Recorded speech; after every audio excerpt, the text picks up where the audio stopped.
I'm going in to speak to Vladimir Putin, and I'm going to be telling him, you got to end this war, you got to end it.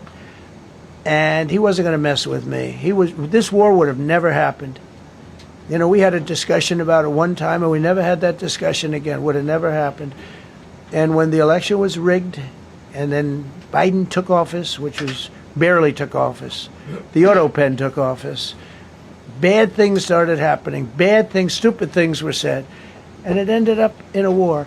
And you know, and I don't believe this will happen anymore because I have that pretty well covered. This could end up in a third world war. This could have been a third world war. I don't think that's going to happen now.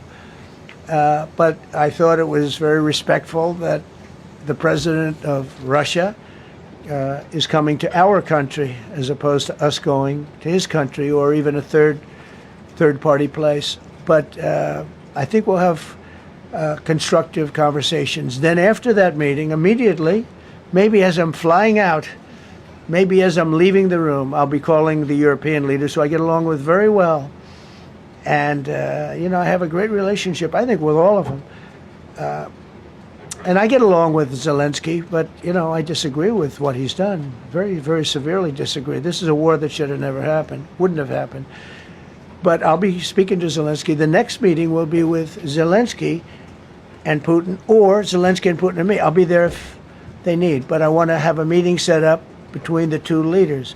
I was a little bothered by the fact that Zelensky was saying, well, I have to get constitutional approval. I mean, he's got approval to go into war and kill everybody, but he needs approval to do a land swap because there'll be some land swapping going on. I know that through Russia and through conversations with everybody to the good, for the good of Ukraine.